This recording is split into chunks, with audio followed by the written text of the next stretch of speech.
오늘 본문에 엘리야 선지자가 등장합니다.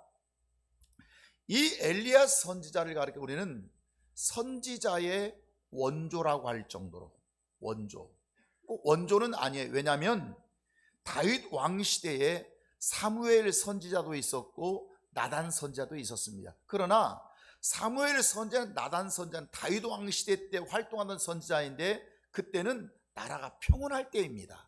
그러니까 선지자의 역할도 그렇게 고난스럽거나 난세가 아니었었어요. 그러나 엘리야 선지자가 등장했던 북왕조 이스라엘은 그야말로 정말 어려울 때, 좀 더 자세히 설명하겠습니다만, 그래서 이 엘리야 선지자 이후에 엘리사 선지자, 아모스 선지자, 요나 선지자, 학개 선지자, 이런 많은 선지자들이 나오게 되는 것이죠. 그러면 엘리야 선지자는 언제 활동했냐면요, 이스라엘이 어두울 때 활동을 했습니다.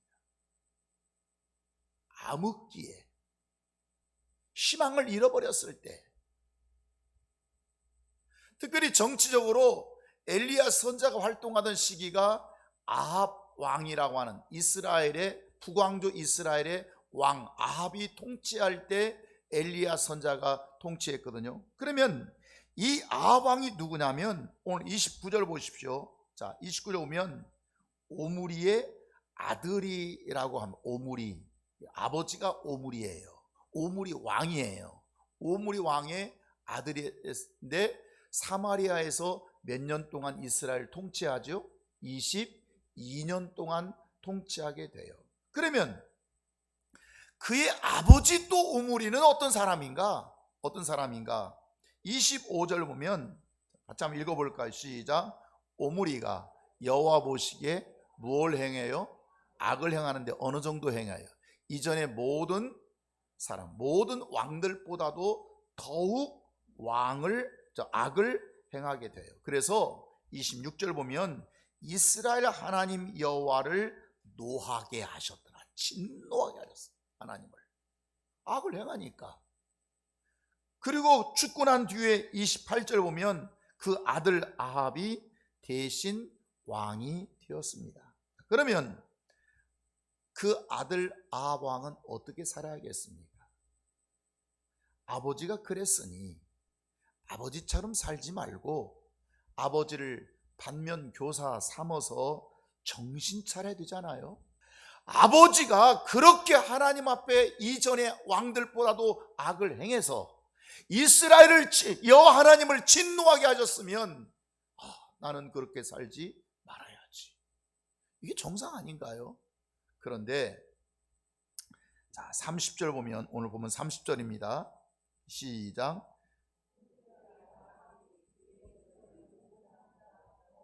모든 사람보다 여호와 보시기에 악을 더욱 행하여. 여러분 생각해 보세요. 자, 아버지는 이전 왕들보다 악을 더 행했습니다. 근데 그 아버지보다도 그 아들은 또 더 행했습니다.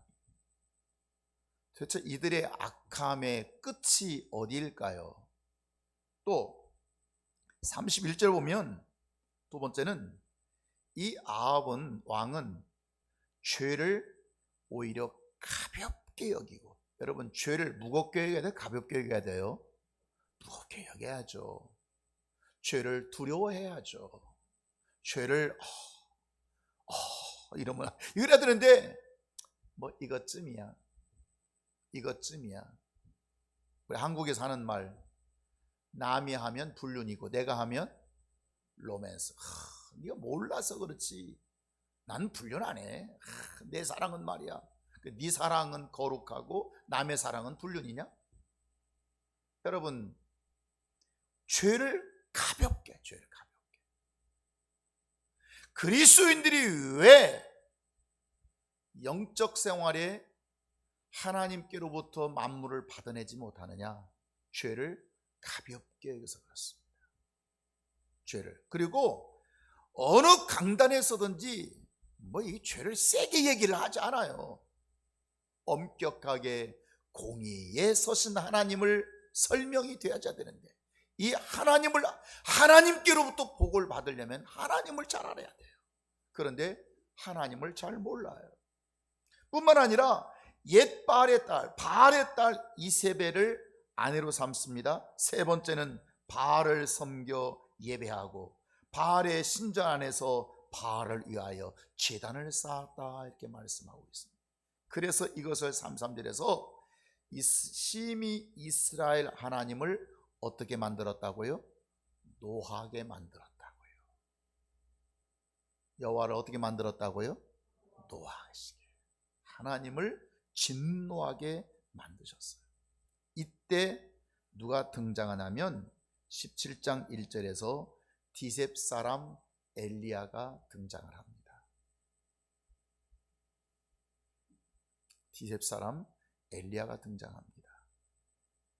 난세에 어두울 때 그들이 여호와 보시기에 악을 행하고 죄를 가볍게 여기고 그래서 하나님의 진노를 끌어낼 때 엘리야 선지자가 등장하는 것입니다. 그러니 그 희망을 잃어버리고 그들이 죄와 타협하고 좀 하나님 앞에 경건하고 거룩하게 살지 못하던 그들 시대에 태어났던 등장했던 이 지도자의 삶이 얼마나 힘들겠어요.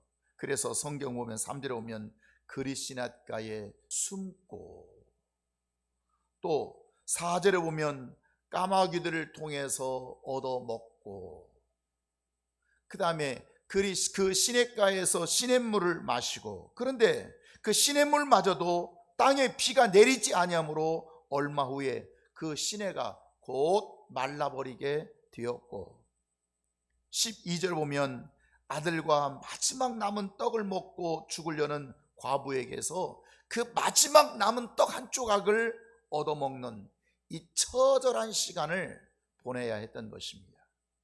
지도자는 누구나 다 당당하고 싶어요. 멋지게 보이고 싶어요. 비굴한 모습, 좀 초라한 모습, 이런 거 보이고 싶지 않아요. 그러나 이렇게 난세 어둡고 그저 여호와의 진노 아래 있는 그 속에서 살아가면 왕만 괴롭겠습니까? 백성들만 괴롭겠습니까? 죄 짓는 사람만 힘들겠습니까? 의인들도 똑같이 고난받을 수밖에 없는 이런 형편에 살게 쓰시는 거죠.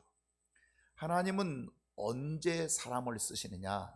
하나님은 언제 정말 그 영웅적으로, 때론 성공적으로, 때론 위대하게 사용하시냐면 어둡고 힘겨울 때입니다.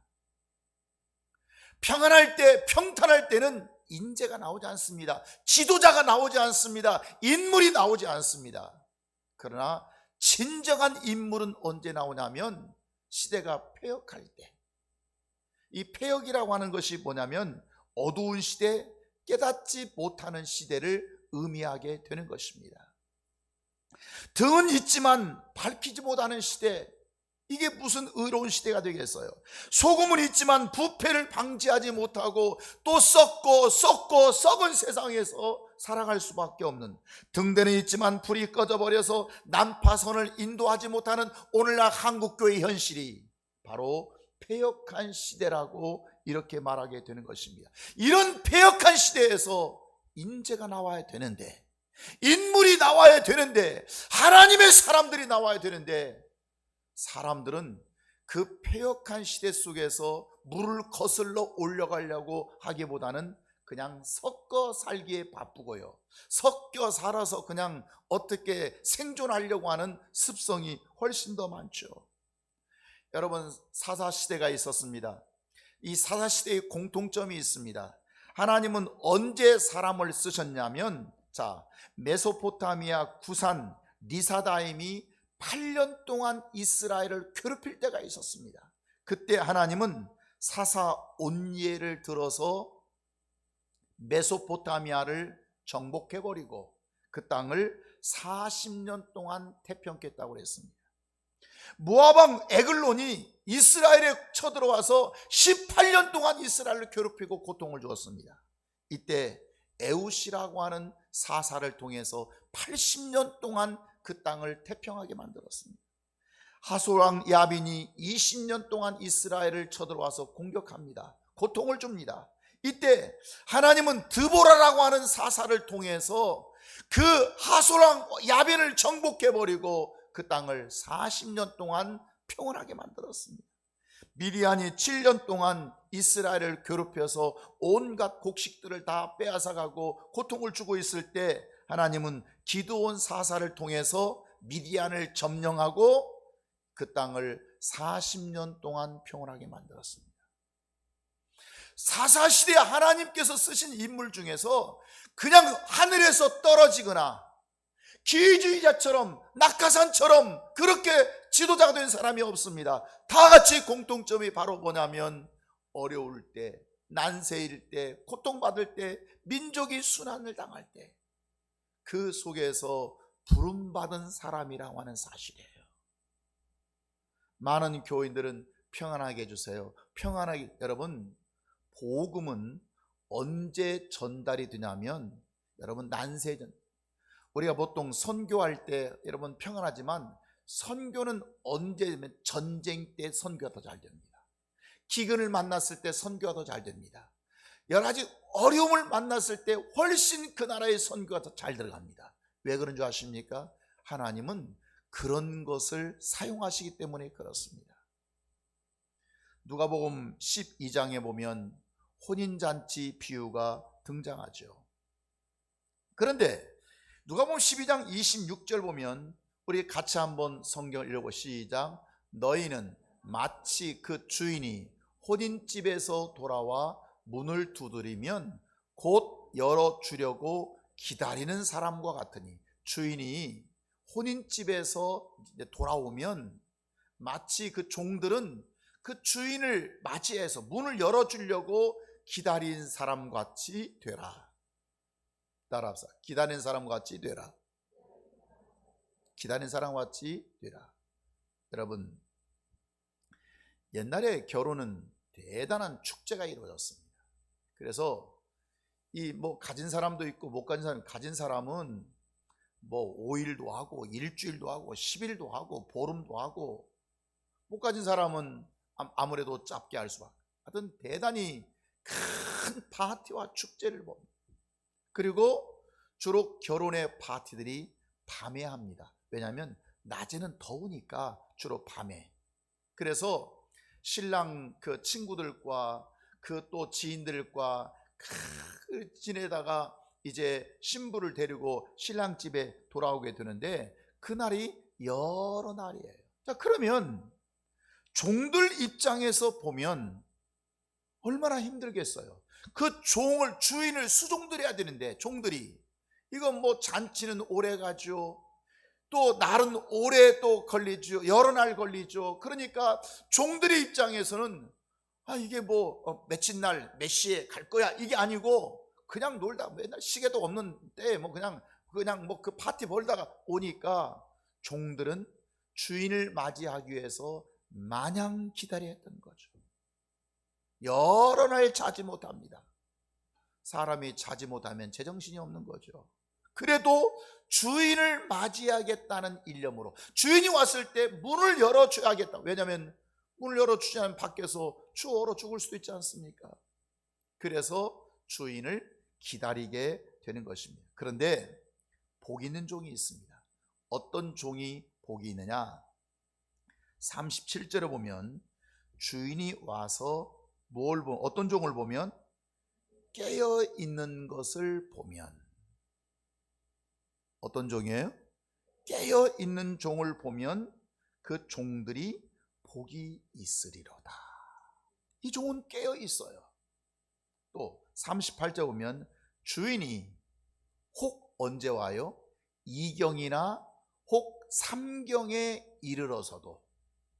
주인이 대단히, 여러분 이스라엘은 일몰이 되면 다 잠자리 들어갑니다. 일몰은 12시, 우리 한국 양력 시간으로 오후 6시가 되면 다 잡고 이제 불도 없고 전기도 없고 하니까 일찌감치 잠자리 들어갑니다. 그런데 이 주인이 얼마나 이 결혼 파티가 좋았는지 2경, 3경에 이르러서도 종들이 그같이 하는 것을 보면 뭐가 있을 거라고요? 복이 있으리라고요. 그렇게 하는 걸 보면 유대인의 시간법들은 일출할 때부터 일몰할 때까지 오전 6시부터 오후 6시까지 12시간, 이게 낮 시간입니다. 밤 시간은 어떻게 하겠어요? 낮 시간은 해가 뜨고 해가 중천에 오고 해가 기울으니까 이걸 볼 수 있지만 밤 시간은 시간 계산할 수가 없잖아요. 그래서 밤 시간을 3시간 단위로 끊었습니다. 그래서 1경, 2경, 3경, 4경. 시간을 이해하시겠죠? 1경은 6시부터 9시까지예요. 2경은 9시부터 밤 12시까지예요. 3경은 12시부터 3시까지예요. 4경은 3시부터 아침에 해가 뜰 때까지 4경이에요. 예수님께서 4경에, 밤 4경에 제자들에게 오신 일이 있어요. 그 뭐예요? 밤새도록 기도하셨다. 밤새도록. 그리고 새벽녘에 주님은 오셔서 또 복음을 전하고 기적을 행하시고 사형하셨다는 뜻이에요. 그러니까 지금 주인이 이러는데 어떤 때는 깨어 있는데 지금 어떤 때는 38절에서 혹 2경이나 혹 3경에, 이 시간에는 지금 일하는 시간입니까? 잠자는 시간입니까? 잠을 자도 초저녁입니까? 지금 깊게 골아떨어지는 시간입니까? 그러나 이런 종은 주인을 맞이하기 위해서 잠들 수가 없는 것입니다. 한계를 뛰어넘어서, 사람의 한계를 뛰어넘어서 에이, 나 이런 종은 내가 안 해. 그럼 먹을 게 없는 거죠. 여러분, 신앙생활 하는 거 보면 전부 다 수준이 다릅니다. 어떤 사람은 1경에서 신앙생활 한 사람, 어떤 사람은 2경에서 신앙생활 한 사람, 어떤 사람은 3경에서 신앙생활 한 사람이 있습니다. 다 같지 않아요. 여러분 나름대로 열심히, 내가 진짜 내가 얼마나 열심히 했다고 하는 것 같지만 어떤 사람은 난 그건 못해, 난 그건 내 취향이 아니야, 난 그렇게는 못 믿어, 이런 사람이에요. 어떤 사람은 그것을 뛰어넘어서 제2경이 되고 제3경이 이르러서도 끝까지 충성하고 하나님 앞에 자신의 삶을 드린 사람이 있어요. 많은 사람들은 자기 시간을 정해놓고 자기 어떤 율법을 정해놔 버리고 자기 어떤 나름대로 룰을 정해서 난 여기까지 해, 난 이건 이상은 못해. 여러분, 1경이야 초저녁이니까 6시부터 9시간 이부자리는 펴놨지만 아직 잠들어 있는 시간이 아니에요. 그러니까 그 정도야 뭐 아직 깨어 있으니까. 그러나 여러분, 2경이나 3경에는 누가 일을 하겠어요? 누가 가라면 가겠어요? 누가 오라면 오겠어요? 그 시간에 일하자면 누가 일하겠어요? 그러니까 난 못해, 난 이렇게 신앙생활 못해. 그래서 역사가 없는 것이에요. 왜냐하면 여기 지금 계속 37절에도 보면이란 말이 나와요. 38절에도 보면이란 말이 나와요. 43절에도 보면이란 말이 나와요. 여러분, 보면 이 뭐냐면 따라합시다. 보시고 역사하시는 하나님. 하나님은 어떻게 역사하신다고요? 반드시 네가 하는 것을 보시고 역사하세요. 그래서 43절, 주인이 이를 때에 그 종이 그렇게 하는 것을 보면, 따라합시다. 그렇게 하는 것을 보면, 그렇게 하는 것을 보면, 그렇게가 뭐예요? 혹 2경에도 혹 3경까지라도 감히 그렇게 할 수 없는 한계를 뛰어넘어 버린 네가 그 모습을 보는 것을 보면 그 종은 복이 있으리라. 그 복이, 귀주자에게 복이 있다고 말하지 않고 있습니다. 눈치 보는 자에게 복이 있다고 말하지 않고 있습니다. 내 방식에 젖어서 내 방식의 룰을 정해서 그렇게 하는 걸 보고 복이 있다고 말하지 않고 있습니다. 그렇게 하는 것을 보면 누구 눈에 보여야 돼요? 주인의 눈에 보여야 돼요. 주인의 마음에 들어야 돼요. 그렇게 하는 것을 보면 그 종이 복이 있으리라. 그러면 그 종이 받는 복이 어떤 복인가요? 42절에서 누가복음입니다. 진실한 청지기가 되어, 주인이 그 집의 종들을 맡아 때를 따라 양식을 나눠줄 자는 이 무슨 진실한 청지기로 삼아버립니다.